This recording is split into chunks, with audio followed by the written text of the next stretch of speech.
After 60, your balance isn't just about staying upright, it's about staying independent. It's about reaching the top shelf without fear. It's about walking your grandkids to the park without that nagging worry that one crack in the sidewalk could change everything. But here's what almost no one tells you. The exercise that protects all of that. The one movement that Japanese seniors do every single day to stay mobile and fracture-free into their 90s is something 99% of American doctors never mention. Not because it doesn't work, because we've built an entire industry around treating falls after they happen instead of preventing them before they start. Let me give you 3 numbers that should make you sit up straight. Every 11 seconds, an older adult is treated in an emergency room for a fall. Every 19 minutes, one of those falls kills someone. And here's the kicker. 80% of those falls happen because of something you can measure and fix in about 60 seconds a day. Not weak bones, not bad knees. Something simpler and more powerful. Your ability to stand on one leg without wobbling. In Okinawa, where more people live past 100 than anywhere else on Earth. There's a daily practice so woven into the culture that grandmothers do it while waiting for tea to steep, and grandfathers do it while brushing their teeth. It has no English name in most fitness programs. It requires no equipment, no gym membership, no spandex. And the research from Japan's National Institute of Health and major universities across Asia shows it can cut your fall risk by more than half in as little as 4 weeks. Yet, when I ask my American patients over 60 if their doctor ever taught them this movement, I get blank stares. Today, I'm walking you through 6 invisible threats to your balance that start creeping in after 60, and then I'm giving you the 6 counterstrikes. The Japanese practices that don't just slow aging. They reverse the specific losses that put you at risk. Number 6 might surprise you. Number 2 will probably make you angry when you realize how simple it is. But number 1, the single exercise that takes less time than brewing coffee and protects nearly everything, is something I wish I could shout from every rooftop in America. Before we go any further, drop a comment and tell me how old you are and where you're watching from. I want to know who's in this with me, because what I'm about to share works whether you're 62 or 92, whether you're in Boston or Boise, whether you've never fallen or you've fallen twice this year and you're terrified it'll happen again. Now let's talk about threat number 6, the one hiding in your inner ear that your doctor probably tested once 20 years ago and never checked again. Your vestibular system. That's the balance command center tucked inside your ear canal. It's filled with tiny crystals and fluid that tell your brain which way is up. After 60, those crystals can drift out of place. The fluid thickens. The signals get fuzzy. You turn your head, and the world takes a half-second too long to catch up.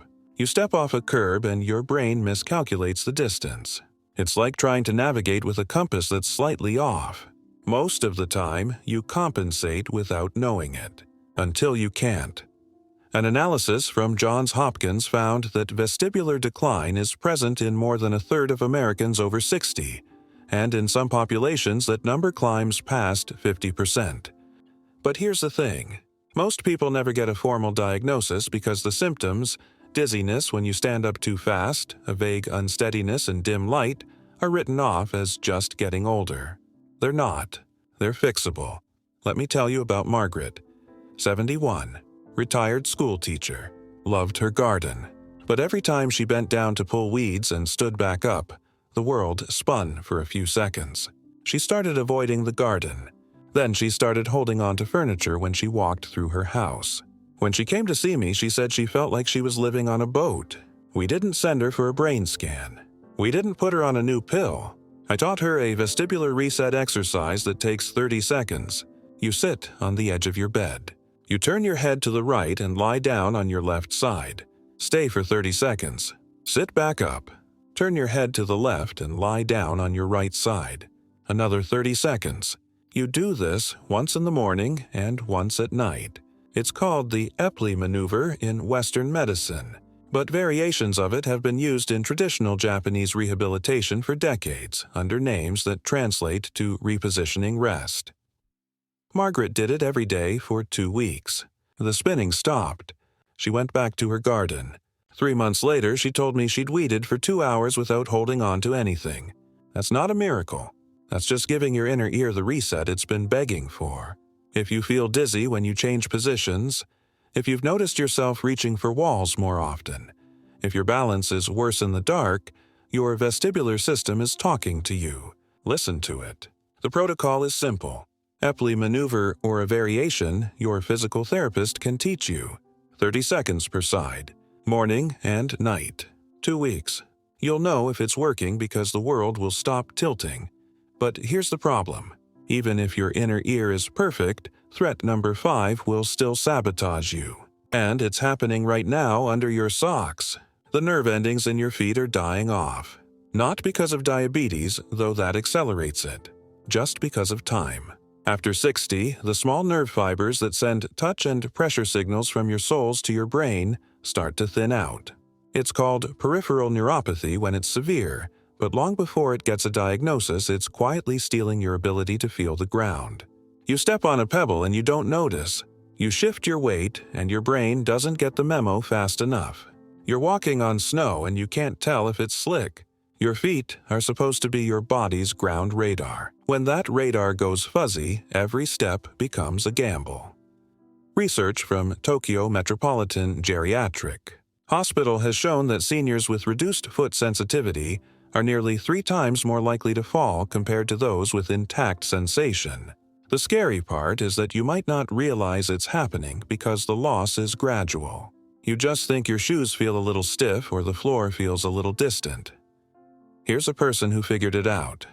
Robert, 68, former electrician, loved to fish, started tripping over his own feet on the boat dock. He thought he was just clumsy. When I had him close his eyes and stand on one foot, he lasted about 2 seconds. When I tested the feeling in his feet with a light touch, he could barely detect it on his toes. His feet weren't sending clear signals anymore, so his brain was guessing. And guessing is how you end up on the ground. I didn't tell him to buy better shoes. I told him to start walking barefoot on different textures for 5 minutes a day. Grass, gravel, a textured mat, sand if he had access to a beach. In Japan, this practice is called hadashi aruki, which just means barefoot walking, and it's considered basic maintenance for aging feet. The uneven surfaces wake up the nerve endings that still work and force your brain to process more detailed information. You're not trying to build calluses. You're trying to rebuild the sensory map of your feet. Robert started with a rubber-textured mat in his kitchen, stood on it while he made his morning coffee. Then he graduated to walking on the grass in his backyard. 5 minutes, barefoot, every day. After 3 weeks, he could stand on one foot with his eyes closed for 12 seconds. His trips to the dock stopped. The protocol for you is this. Find a safe textured surface. Grass, a bath mat with nubs, a gravel path you can hold on to a railing near. Take your shoes and socks off. Walk slowly for 3 to 5 minutes. Pay attention to what you feel. Do it daily. If you have true neuropathy from diabetes or another condition, talk to your doctor first and keep the surfaces gentle. But for most of you, this is one of the simplest ways to reconnect your feet to your brain. And when your feet talk clearly, your balance listens. Now let's go deeper. Because even if your inner ear is sharp and your feet are awake, threat number 4 is happening in your muscles, right? This second, and it's the reason why every year after 60, your legs feel just a little bit heavier. Sarcopenia, that's the medical term for age-related muscle loss. After 60, you lose about 3 to 8% of your muscle mass per decade if you do nothing to stop it. And the muscles you lose first are the fast-twitch fibers, the ones that catch you when you stumble, the ones that fire in a fraction of a second to stop a fall before it starts. Slow-twitch fibers, the endurance muscles, hang on longer. But fast-twitch fibers, the emergency responders of your body, start clocking out early. Data from studies across Japan and other longevity hotspots suggest that seniors who maintain fast-twitch muscle function have dramatically lower fall rates. But in America, we treat sarcopenia like it's inevitable. It's not.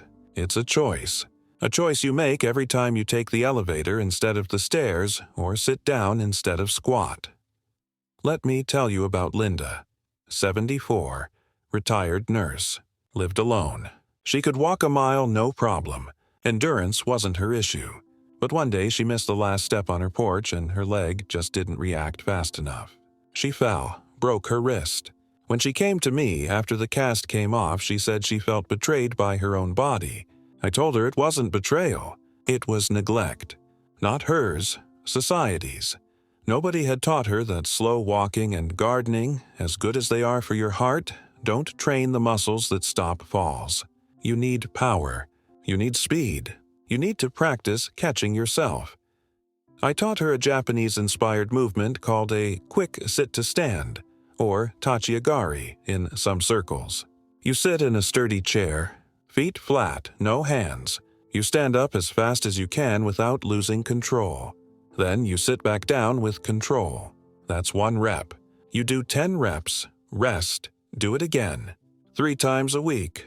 It sounds almost too simple, but here's the magic. That explosive push from sitting to standing trains the exact fast twitch fibers that fire when you trip. It's a rehearsal for the stumble you haven't had yet. Linda started with 8 reps. She had to use her hands the first week. By week 3, she was doing 10 reps, no hands. By week 6, she told me she'd tripped on a rug and caught herself without even thinking. Her leg just fired. That's what we're after. The protocol is 10 quick sit-to-stands from a chair. No hands if you can manage it. If you need hands at first, that's fine. Work toward no hands. Do 3 sets. 3 times a week. You're not building size. You're building speed. And speed is what saves you. But even with strong fast-twitch muscles, threat number 3 will undermine everything if you ignore it. And it's the one thing Americans do worse than almost any other country. We forget to practice the skill of balance itself. Balance isn't just strength. It's not just sensation. It's a skill, like playing piano or speaking a language. If you don't practice it, you lose it. And here's the cruel irony. The safer you make your environment, the worse your balance gets. Grab bars in the shower. Handrails everywhere. Those are good for preventing falls, but they're also preventing you from practicing balance. Your brain learns that it doesn't need to stabilize you because the environment will do it, so it stops trying. In Japan, especially in rural areas and traditional households, daily life is full of balance challenges. Sitting on the floor and standing back up, stepping onto raised platforms, walking on uneven paths. These aren't exercises. They're just life, but they keep the balance system sharp. In America, we've engineered balance challenges out of daily life. Then we wonder why we fall. Studies on balance training from institutions in Japan and elsewhere consistently show that even short daily practice, sometimes as little as 2 minutes, can significantly improve stability. The key is progressive difficulty. You have to challenge your balance just beyond your current comfort zone. Not so much that you fall, but enough that your brain has to work. Here's a person who got it. Thomas, 69, former accountant. Never exercised much, but never had a problem either. Then one winter he slipped on some ice in a parking lot. Didn't fall, but the near miss shook him. He realized he had no idea if his balance was good or terrible because he never tested it. I told him to start with the simplest balance drill on earth. Stand on 1 foot while you brush your teeth. That's it. 30 seconds per side. If that's easy, close your eyes. If that's easy, stand on a folded towel or a pillow. If that's easy, do it while turning your head side to side. Thomas started with eyes open, solid floor, holding the counter with 1 finger. Within a week, he didn't need the finger. Within 2 weeks, he could do 30 seconds eyes closed. By the end of the month, he was doing it on a couch cushion with his eyes closed while his electric toothbrush buzzed away. He told me it became a game. How hard can I make this before I have to grab the wall? That mindset, that playful progressive challenge is what keeps your balance system alive. The protocol is this. Every day, while you do something you already do, toothbrushing, waiting for coffee, warming up food, practice standing on 1 foot. Start easy, 30 seconds per side. Eyes open, solid ground. When that's boring, close your eyes. When that's boring, stand on something soft. When that's boring, turn your head. Never progress so fast that you risk falling, but always progress. Your brain craves novelty. Give it some. Now, we're at threat number 2. And this is the one that'll make you angry because it's so simple and yet no one talks about it. Your vision. After 60, your eyes don't just need reading glasses. They lose contrast sensitivity. They take longer to adjust from bright to dim. They don't track moving objects as smoothly. And here's what that means for balance. Your brain uses vision to anchor your sense of space. When your vision is even slightly off, your brain has to rely more on your inner ear and your feet. If those are compromised too, you're balancing on one leg of a 3-legged stool. It doesn't take much to tip over. Research has indicated that seniors with untreated vision problems have a significantly elevated fall risk, and some estimates suggest the risk can double or more. The cruel part is that people adapt. You don't realize your vision has degraded because it happens slowly. You just start avoiding dim staircases and unfamiliar places without quite knowing why. Here's someone who caught it. Diane, 73, retired librarian. Fell twice in 6 months, both times in the evening, both times in her own hallway. She couldn't figure it out. When I asked her about her vision, she said it was fine. She had reading glasses. But when I asked her to read a sign across the room in my office with dim lighting, she squinted. Her distance vision in low light was terrible. I sent her to an optometrist. Turned out she had early cataracts and her glasses prescription was 3 years out of date. She got new glasses and we added a nightlight in her hallway. The falls stopped. Completely. The protocol is not complicated. Get your eyes checked every year after 60. Not every 2 years. Every year. Make sure your glasses are up to date for both near and distance. If you have cataracts, ask your doctor when surgery makes sense. Don't wait until you can't see. Fix it when it's fixable. And here's a bonus move from Japanese eye care traditions. Practice eye tracking exercises. Sit comfortably. Hold your thumb out at arm's length. Move it slowly left, right, up, down, and follow it with your eyes without moving your head. Do this for 1 minute a day. It keeps the muscles that control your eye movement strong and coordinated. It won't fix cataracts, but it'll help your eyes work together with your balance system. If you've been following along, you now know 5 threats. Inner ear drift, numb feet, weak fast twitch muscles, lack of balance practice, declining vision. Fix those and you're ahead of 90% of people your age.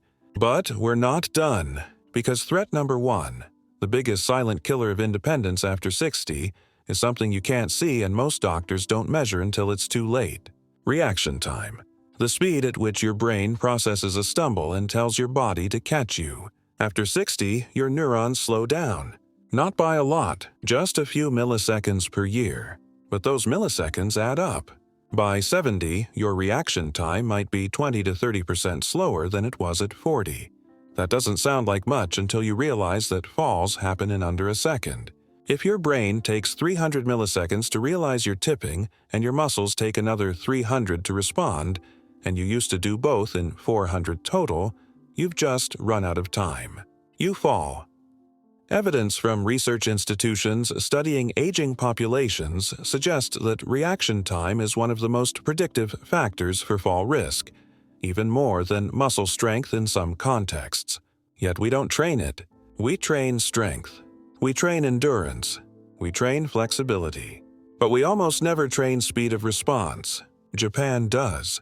In Okinawa, there's a practice that translates roughly to quick step or alert step training. It's built into daily movement. Sudden direction changes. Quick weight shifts. Little bursts of speed. It's not about going fast for a long time. It's about responding fast when you need to. Here's the person who turned this around. George, 77, retired firefighter. Proud guy, independent. He tripped on a curb and fell forward onto his hands. No major injury, but he told me he'd seen the curb. He knew it was there. His brain just didn't send the signal to his legs fast enough. He felt old for the first time in his life. I told him he wasn't old. He was untrained. We started reaction drills. Simple ones.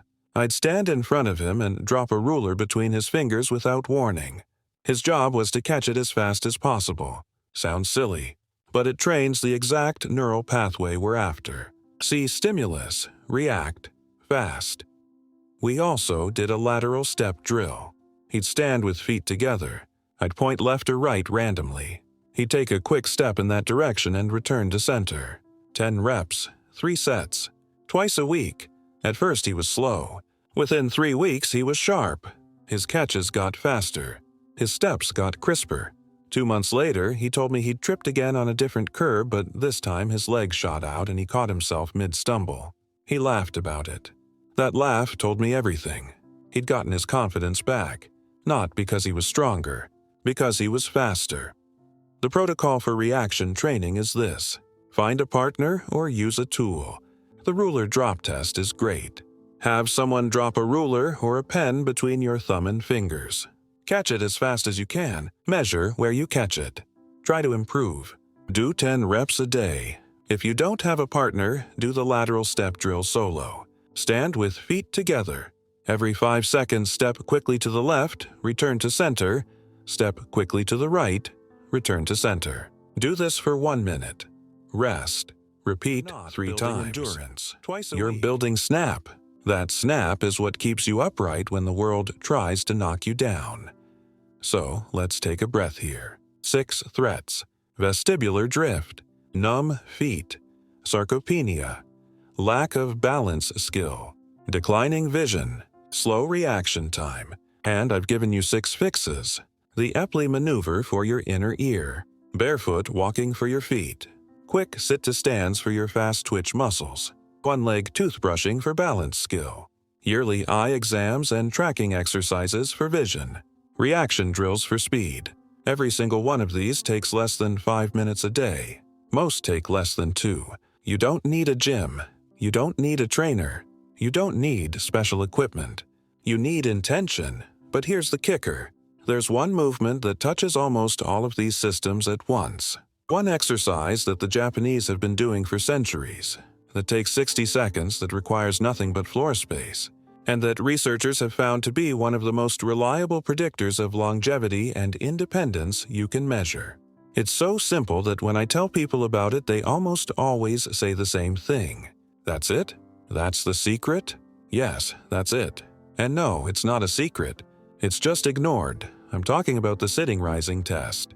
In Japanese wellness traditions, it's woven into practices that translate to floor life or tatami movement.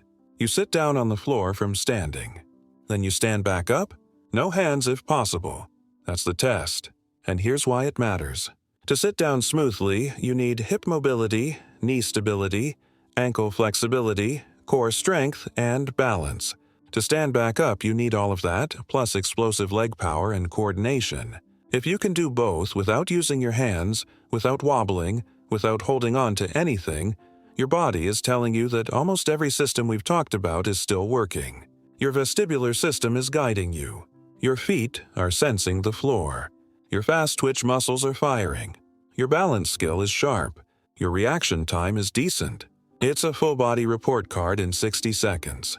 Landmark study that followed thousands of adults over several years found that people who could sit and rise from the floor with minimal or no hand support had significantly better survival rates compared to those who needed substantial assistance. The test was scored from 0 to 10. Lose points for using hands, knees, forearms, or losing balance. People who scored 8 or higher had a small fraction of the mortality risk compared to those who scored 3 or lower. This wasn't about age. This was about function. A 75-year-old who could sit and rise smoothly was in better shape than a 60-year-old who couldn't. Let me tell you about Helen. 81. Retired pilot. Yes, pilot. Sharp as a tack. But she told me she hadn't sat on the floor in probably 15 years. Not because she couldn't. Because she didn't. Chairs, couches, beds. That was her world. I asked her to try the sitting rising test in my office. She got down using one hand and a knee. She got up using both hands and a lot of effort. She scored a 4 out of 10. She was stunned. She said she thought she was in good shape. I told her she was. But her floor mobility had quietly walked out the door. We started a simple practice. Every morning, after she woke up, before she did anything else, she'd sit down on the carpet next to her bed and then stand back up. Just once. At first she used her hands. That was fine. The goal wasn't to be perfect. The goal was to practice the skill. After 2 weeks, she could sit and rise using just one hand for balance. After a month, she did it with no hands for the first time in probably 2 decades. She actually sent me a video. She was grinning. 3 months later, I retested her. She scored an 8. Her hips had opened up. Her knees were more stable. Her core was stronger, all from 60 seconds a day of sitting and standing on the floor. Now, I'm not saying everyone should be able to score a 10. If you have a knee replacement or severe arthritis, getting on the floor might not be realistic or safe. That's okay. But if you're avoiding the floor just because it feels hard or awkward, that's a signal. Your body is trying to tell you something. Listen. The protocol is this. Once a day, find a clear space on the floor. Sit down from standing. Then stand back up. Use your hands if you need to. Use a chair nearby for safety. But do it every day. Track your progress. Can you use fewer hands this week than last week? Can you sit down more smoothly? Can you stand up with less effort? The goal is gradual improvement. Not perfection. Not performance. Just practice. And here's the beautiful part. This one movement, sitting and rising, trains almost everything we've talked about. Your vestibular system has to keep you oriented as you change levels. Your feet have to sense and grip the floor. Your fast twitch muscles fire to push you up. Your balance system has to keep you stable through a complex multi-joint movement. Your vision has to track your body through space. Your reaction time gets a little test every time you shift your weight. It's a one-stop shop for functional fitness, and it takes 60 seconds. In Okinawa, where centenarians are common, sitting on the floor is just part of daily life.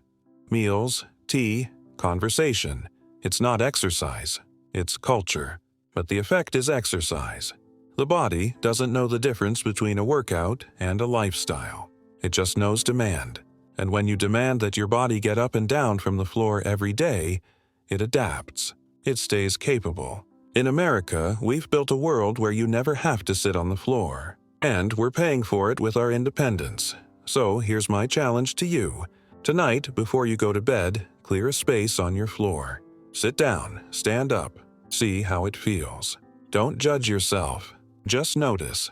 Can you do it? Do you need your hands? Does anything hurt? That's your baseline. Now do it again tomorrow. And the day after that. And the day after that. 60 seconds. Every day. For the rest of your life. I promise you this one habit will change the way you age. Not because it's magic. Because it's movement. Real, functional, whole-body movement that keeps the systems we've been talking about awake and working. Let's zoom out for a second. Everything I've shared today. The vestibular resets, the barefoot walking, the quick sit-to-stands, the one-leg balance drills, the vision checks, the reaction training, the sitting-rising practice, none of it is complicated. None of it is expensive. None of it requires you to become an athlete. But all of it requires you to make a decision. The decision that your independence matters, that your mobility matters, that you're not going to accept declining balance as inevitable just because you've had a few more birthdays. Falls are not a normal part of aging. They're a result of neglect. Not your personal neglect, cultural neglect. We've been taught to treat aging like a slow decline, like the best you can do is manage the descent. That's a lie. The Japanese have known it's a lie for centuries. You can maintain function. You can even improve function. But you have to practice. You have to move with intention. You have to challenge your body just a little bit every day. Here's the truth that the healthcare system doesn't want you to know. Preventing a fall is worth more than treating one. But there's no money in prevention. There's no surgery for prevention. No prescription for prevention. Just daily practice. And daily practice doesn't make anyone rich except you. You get to keep your independence. You get to keep your confidence. You get to keep walking into your 80s and 90s without fear. I want you to imagine something. Imagine you're 85. You're walking through a parking lot. You step off a curb wrong. Your ankle rolls. But your vestibular system instantly tells your brain what's happening. Your feet send a clear signal about the ground angle. Your fast twitch muscles fire in your hip and catch your weight. Your balance skill, honed over years of one-leg toothbrushing and floor sitting, keeps you stable. Your vision tracks the ground ahead. Your reaction time, sharpened by months of lateral step drills, kicks in before you even have time to think. You wobble, but you don't fall. You take an extra step, stabilize, and keep walking. No drama. No injury, no fear. That's not luck. That's preparation. Now imagine the opposite. You're 85. Same parking lot, same curb. But you haven't practiced. Your vestibular system is sluggish. Your feet are numb. Your muscles are slow. Your balance is rusty. Your vision is uncorrected. Your reaction time is shot. You step off the curb. You roll your ankle. And you go down. Hard, hip fracture, hospital, surgery, rehab. Maybe you recover. Maybe you don't. Maybe you lose 6 months of your life to a fall that could have been prevented with 60 seconds a day of practice. Which version of 85 do you want to be? You get to choose. Right now. Today. Not when you're 85. Now. Because the choices you make in your 60s and 70s determine what your 80s and 90s look like. And the choice is simpler than you think. Move. Practice. Challenge yourself just a little bit every single day. I know some of you are thinking, I'm already doing fine. I haven't fallen. I don't need this. And maybe you're right. Maybe you're one of the lucky ones whose balance is naturally excellent. But let me ask you this. Do you know for sure? Have you tested it? Can you stand on one foot with your eyes closed for 30 seconds? Can you sit on the floor and stand back up without using your hands? Can you catch a dropped object quickly? If the answer to any of those is no, or I don't know, then you need this. Because balance is like a bank account. You want to build up the balance, pun intended, before you need to withdraw from it. Once you've fallen, once you've fractured something, once fear has moved into your body, it's so much harder to build it back. Don't wait for a fall to take balance seriously. Take it seriously now while you still have time to build a buffer. And for those of you who have already fallen, who are already scared, who feel like your body has betrayed you, I want you to hear this. It's not too late. I've worked with people in their 90s who rebuilt their balance. I've seen 80-year-olds go from needing a walker to walking independently. I've watched 75-year-olds who hadn't sat on the floor in decades relearn the skill. Your nervous system is more adaptable than you've been told. Your muscles are more trainable than you think. You're not broken. You're just untrained. And training, at any age, works. Start small. Pick one thing from today's list. Maybe it's the one-leg toothbrushing. Maybe it's the sitting-rising practice. Maybe it's just getting your eyes checked. Do that one thing every day for 2 weeks. Then add another. Then another. You don't have to do everything. You just have to do something. Consistency beats intensity every single time. 60 seconds a day for a year will change your body more than an hour once a week. Small, daily, intentional movement. That's the secret. And if you're wondering whether it's worth it, let me tell you what's worth it. Being able to play on the floor with your great-grandkids. Being able to travel without worrying about stairs. Being able to reach for something on a high shelf without fear. Being able to walk through your own home in the dark without holding the walls. Being able to live on your terms, not on the terms of your declining balance. That's what's worth it. Your independence, your dignity, your freedom. So here's my final question for you. And I really want you to answer this in the comments because your answer will help someone else who's reading and trying to decide if they should start. Which one of these practices are you going to try first? The Epley maneuver for your vestibular system? Barefoot walking for your feet? Quick sit-to-stands for power? One-leg balance drills? Vision tracking? Reaction training? Or the sitting-rising test? Pick one. Tell me which one and why. Tell me what you're hoping it'll do for you. Tell me if you're starting from scratch or if you've already been working on your balance and this just gave you new tools. I want to hear your story, because every story you share gives someone else permission to start. And starting is the only thing that matters. Your balance is not a given, it's a practice. And the Japanese have been practicing it for centuries. Now it's your turn. 60 seconds a day, one movement, one choice. That's all it takes to shift the odds in your favor. To walk into your 90s with strength and confidence. To stay independent. To stay you. Don't wait for a fall to teach you what your body's been trying to tell you. Listen now, move now, practice now. Your 85-year-old self is counting on you.